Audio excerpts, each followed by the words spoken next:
Hi, and welcome to On Point. I'm Ashley Attwood. Nielsen's most recent report on television ratings tells us that Americans are watching more hours of television than ever. But they're not just watching on television screens. They're watching on their computers, their cell phones, and their iPods. Some of those hours are spent watching broadcast television shows available on computer screens at a more convenient time. But many of those hours are being spent watching entertainment shows made especially for the internet. Today, we're going to be talking about the so-called webisode craze and how TV may be changing forever. Joining me is Miles Beckett, an online producer and CEO and co-founder of Equal, Ryan Wise, an online filmmaker and writer and director and co-owner of Big Fantastic, and Mary Schaefer, a cinema, television, and arts professor here at CSUN, specializing in multimedia and new media. Thank you so much for joining us. Thanks for having us. I'd like to start the show with talking about what an online show actually is and the process of production. Most people refer to online shows as a webisode, which is putting web and episode together. But Miles, you have a different term. Can you explain to us what that is? Yeah, we had to come up with our own term, right? Well, it's funny because I don't think that the formats are really defined right now for online series or web series or whatever you want to call it. So I think different people produce things differently. I mean, definitely what Ryan and the guys do at Big Fantastic, they sort of have their own way of doing things, and we do too. For the shows that we produce, it really is a hybrid between the website experience and the videos that we're producing. In fact, the videos are one part of the experience. Usually they're the most sort of important part. They go everywhere around the web. And so the webisode word really only refers to the video content. So the term that we like to use is to call them social shows, which is just a simple way of saying that it's a show just like a TV show, but it's social because it's going to be on a social network and there's interactive features and things like that. And Ryan, do you and your business partner have a term that you like to refer to? No, I mean, yeah, I mean, he's right. I mean, they are different. There's not, we do a lot of social stuff as well, and the episodes are, I mean, a lot of people are doing webisodes, like 5 webisodes and nothing else. I mean, I guess that's what we call it, but we don't have a special term. We'll think about it. Maybe you'll come up with one. We Mary? need a cool term. Mary, is there any? Do you consider them webisodes? Consider webisodes. But we have streaming media, so you can watch a movie online, you can watch a TV show online, and those are very, those are genres. And the webisodes is sort of a specific genre, and we're still sort of figuring out what we're going to call it, because I think we're going to have genres. Well, we do have genres of webisodes. Okay, and where do webisodes come from? Was there an actual first, or? I mean, it's funny. So the word webisodes really comes from the first .com boom, and then the word disappeared because most of the companies went out of business that were making them, and then it sort of came back now. And I think that it was a little bit more applicable during Web 1.0 because people really would log on, download something, and watch it. I mean, there were some really early things. I can't remember the name of it now, but there was like a cell phone thing that people did called the Spot that was during the first sort of .com. There was an animated company called Icebox, which actually might still be around. They made like webisodes and things like that. But they weren't called webisodes back then. There was like, I mean, they might have. Did they really? I don't know. I think they did, but I'm not sure. Like I felt like I remembered the word, and then I didn't hear it for a while, and then it came back. But I could be wrong. I'm not sure.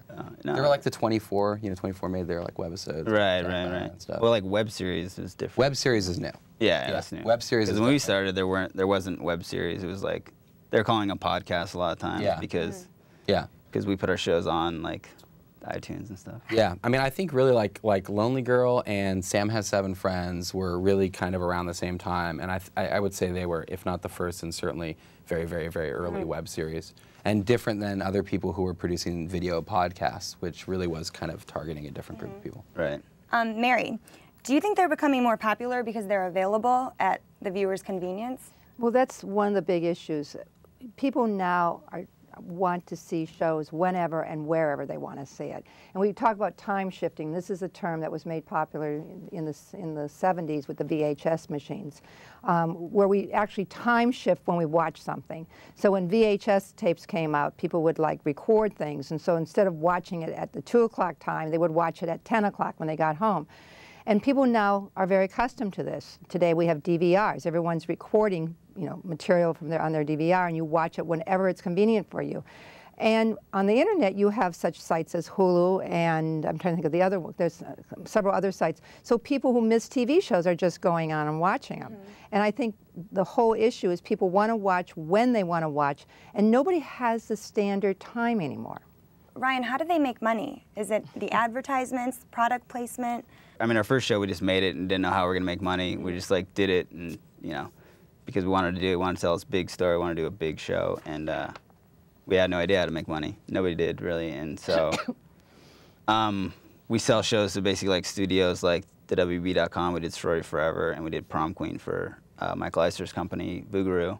So then we sell it to them, and then they either do product placement, put product placement in there, they put ads in the pre-roll or post-roll, and then they also sell them overseas in different countries for different markets. Okay, but are they always free for the viewers? Will it ever be, do you think, it'll turn into where you'll have to actually pay a site to view the shows? Or is it always It probably will. I mean, iTunes does it. Like for Sorority Forever, they have them all together. I mean, you can watch them for free, but they also put them on iTunes, so people can pay money for them, I guess. I don't know. If they want to. But there are some pay sites to, it might change. I mean, we don't know how things are going to work out. But eventually, you may be paying for specific episodes, There's sort of like, there's a difficulty between wanting to get your content everywhere to get the largest audience possible, and then obviously wanting to charge for it because it's a very clear way to monetize it. And at least in the blogging or text content world, pay models haven't worked quite as well. I mean, Salon.com was probably the best example of an online newspaper that charged money, and they had a lot of difficulty because they sort of grew up at a time prior to search engines being really popular and powerful. And as Google sort of rose to prominence, none of the Salon articles would get indexed, so people would go to other blogs instead, and it was difficult. And so, we constantly find that trade-off too. So I think things like what you're saying, where you could sell extra stuff or bundled content on iTunes, or we haven't done it yet, but we've thought about premium accounts. So sort of like what Flickr does, they have a freemium model, things like that. Okay, and is there a specific audience that you guys are targeting, or? I mean, for us, for our company, Equal, we don't have a specific demographic. Like we want to be a broad-based, digital entertainment company.